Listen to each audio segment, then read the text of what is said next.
Getting you ready for game day. I'm WCCO's Mike Max, ready to tackle everything football, from the Vikings and Gophers' upcoming games to exclusive conversations with players, coaches, and more. Let's go beyond the headlines with stories you won't get anywhere else. WCCO's Kickoff Countdown starts right now.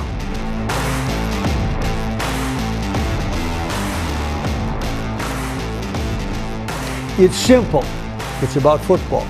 The Vikings and Gophers and local colleges and more. But with a twist, we are storytellers and we will bring you stories from the inside. We start with the Vikings. The Vikings take on Houston Saturday in their first preseason game. Yes, it's about J.J. McCarthy. He will get the start, but that's just part of it. What the coach wants is to come out of camp with a great culture. When things aren't going your way, I'm a big believer in those are the moments that really define who you really are. Anybody can put a smile on their face when success is going on, but long after adversity hits, you can look back and really figure out what and who you are. Kickoff at 3 p.m. Saturday at U.S. Bank Stadium. Former Viking defensive end Danielle Hunter is not expected to suit up for the Texans in this one. The Packers take on the New York Jets without Aaron Rodgers this time around. The Packers are more settled in some areas than the Vikings, as in the experience factor for Jordan Love. As for who will play how much this week in the preseason game, the coach is keeping the players on their toes. We'll see. However I'm feeling in the moment. I just told all these guys, just get ready to play football. Well, I mean, they're football players, so everybody's got to go into it expecting to play. Whenever we're ready to pull you, we'll pull you. Yeah, I think it's always nice to get a couple preseason snaps just to put yourself back in that, that game mode.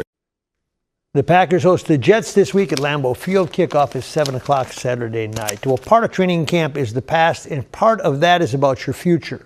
Before Cris Carter was a Hall of Famer, he was an addict to alcohol and drugs. That's why he ended up with the Vikings after being cut by Philadelphia.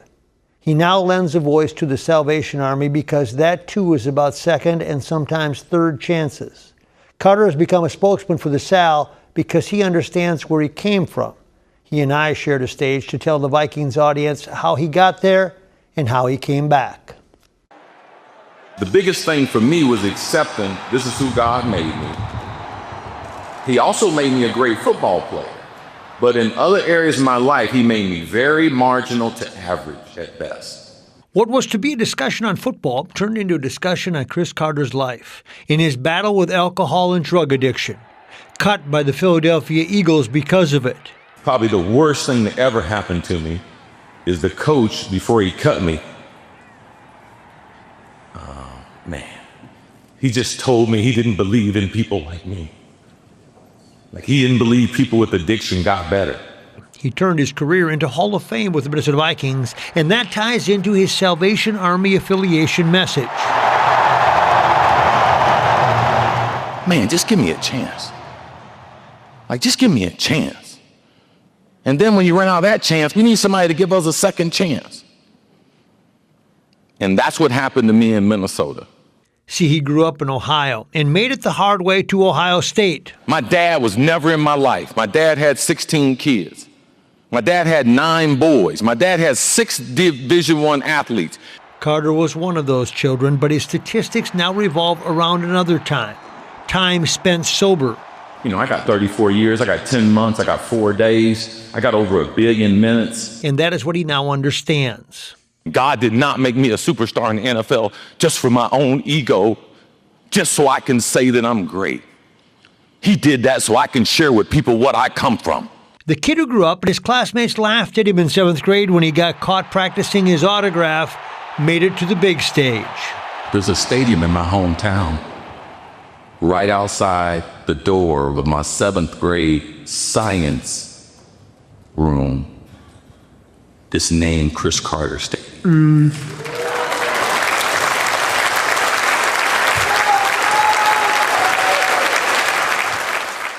Carter is just one of 25 wide receivers enshrined into the Pro Football Hall of Fame.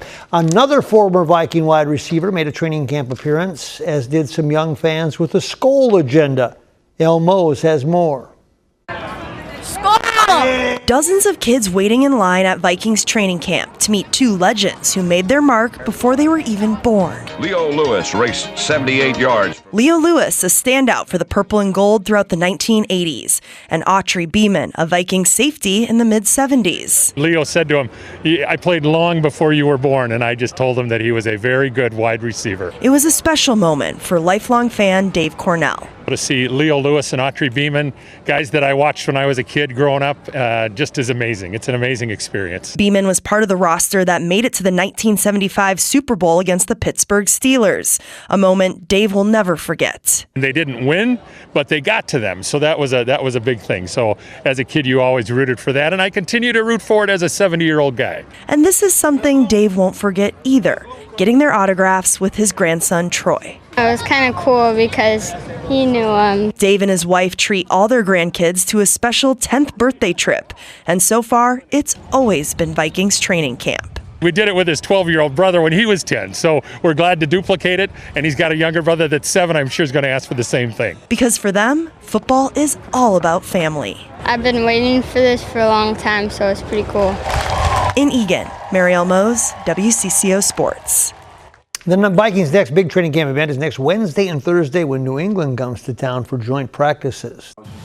Next week on the show, we sit down with Jim Nantz. The legendary face of CBS Sports is now in his 40th year calling games, mainly the AFC, but he's got his eye on the Vikings. We are 90% of the time over on the AFC side of the ledger. But there are a few Minnesota games, particularly if they start winning early, that I think could bring us up here, and I hope so. The Gopher football team understands it needs to win at least 8 games to constitute a satisfactory season. In a world of NIL and transfer portal, much has changed. What has not changed is once they arrive on campus, it's a month of football only with each other. That's still the foundation of a season. And for this group, that is the life of August. For us, it was just continue to just have, a leadership role for everybody, just continuing to, build a deeper level for us, continue just being able to, have a higher step, just continue just being, more connected for us. Playing next to Brown at safety is one of the most exciting players in recent Gopher history. Koi Perich is cashing in on his name and his game, and it could get bigger. He's established himself on defense and as a return man. If he can master the receiver position, he can grab some national spotlight. Ren Clayton has more. Offense in white, defense in red. Koi Perich in both. After bursting onto the scene with dazzling plays and competitive charisma, Perich has an elevated encore in store. I'll just hear whatever I can do to help my team. If that's on offense, I'm willing to do it. If it's on defense, I'm willing to do it. Special teams, anything to do, I'll do it. Yes, the swashbuckling sophomore will play wide receiver along with safety in 2025. The pride of Esco, Minnesota did it in high school, as many do. College is different. I always wanted to do it. I talked with Coach Luck about it in recruitment, and it just came to be this year. A close friendship with his new quarterback can only help, but will he thrive in the increased spotlight? Why would I not want the ball in his hands? The more we can put on them, the more they can handle, the more they'll get. That is the question. How much can this true sophomore really handle? Last year's Heisman Trophy winner Travis Hunter was called a unicorn for excelling on both sides of the ball. He became the 2nd overall pick.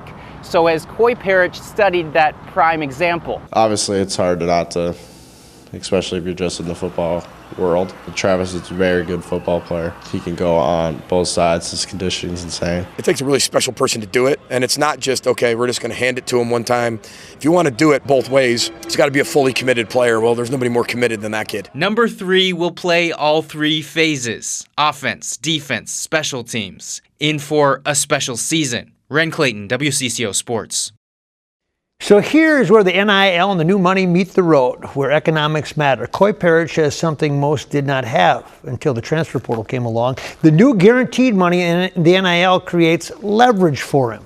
If he wants to play on both sides of the ball and return punts, and let's just say PJ Fleck says, we just want you on defense, Perich can now come back with, well, then I'll go somewhere else and let me play both sides of the ball, and I might be able to find a place that can guarantee me more money.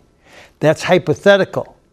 But it's college football 2025. Great players without contracts now control their status more than the coaches do. Perich will probably make around $500,000 total this season. But the bigger selling point is that the Gophers have put so many safeties like Antoine Winfield into the NFL, and he understands that.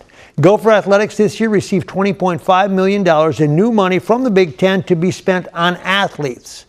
I'm told about $14 million of that will go to paying football players because this is a business. The conference knows that the most money to be recouped comes from winning in the football playoffs. They have made that clear to their member schools. The NCAA has a bill in Congress to help support their control of all of this, but it's only a matter of time before football and men's basketball have collective bargaining standalone deals, and many of the other sports are reduced to club or small budget status. It's already started for some sports. Like it or not, that's how business works. You invest in the greatest potential profit center. That's your kickoff countdown for the week. Thanks for listening. Don't forget to follow, rate, and share. Join us every Friday wherever you get your podcast to discover what's at stake on game day, from the Vikings to the Gophers and beyond. And make sure to watch the live kickoff countdown Thursday nights at 10:15 on WCCO.